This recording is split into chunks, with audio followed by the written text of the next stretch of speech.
అందరికి హాయ్ అండి. మన కర్ణాటక గవర్నమెంట్ బస్ ఛార్జెస్ 20% పెంచింది. చూడండి, గెలిచిన కొత్తలోనేమో ఫ్రీ అని చెప్పి ఇట్లా జనాలకేమో ఆశ చూపించిండు. ఇప్పుడేమో మళ్ళీ 20%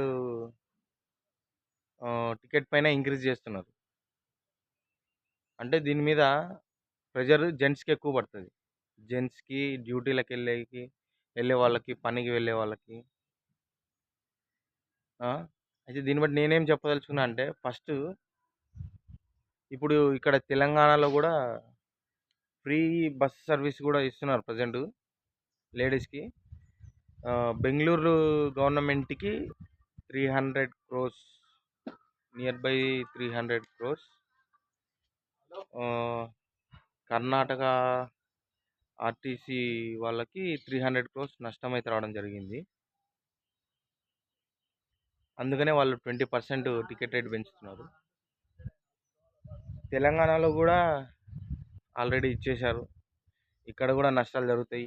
ఇక్కడ కూడా టికెట్ రేట్ పెంచుతారు. ఆల్రెడీ పెంచిండు కూడా ఒకసారి, మళ్ళీ పెంచుతారేమో అని నాకు అనిపిస్తుంది. నెక్స్ట్ మన ఆంధ్రప్రదేశ్లో కూడా టికెట్ రేట్ ఖచ్చితంగా అదే లేడీస్కి ఫ్రీ టికెట్ ఇస్తున్నారు. ఆల్రెడీ అప్పుల్లో ఉన్న స్టేటు మళ్ళీ లేడీస్కి ఇట్లా ఫ్రీ ఇచ్చి తర్వాత మళ్ళీ జనాల మీదనే ట్యాక్సీలు వేసి జనాల దగ్గర ఏ రేంజ్లో డబ్బులు లాగుతారంటే జనాల్ని సర్వనాశనం చేసేస్తున్నారు. ట్యాక్సీలు కట్టించుకొని మిడిల్ క్లాస్ వల్ల అడగరు. ఎంప్లాయీసా వాళ్ళ పని వాళ్ళు చూసుకుంటారు.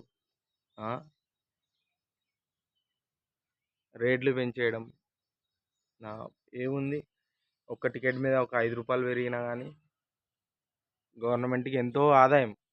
ఇటుపక్క ఫ్రీడమ్ ఎందుకు, జనాల మీద లాగడం ఎందుకు?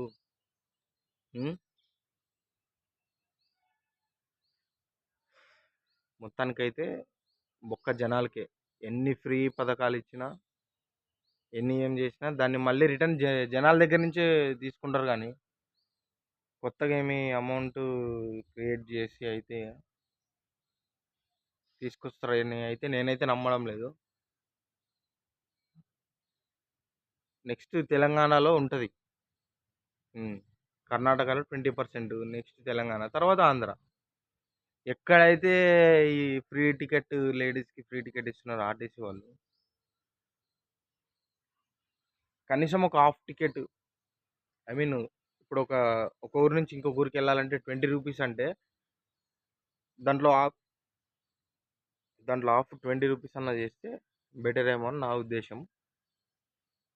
ఓకే, జై హింద్. ఎనీహౌ, జనాలు మొత్తం ఇలా రేట్లు పెంచిన తర్వాత ట్యాక్స్లు రూపాయలు కట్టి సావడం తప్ప ఇంకేం లేదు అంతకు మించి. Okay, bye.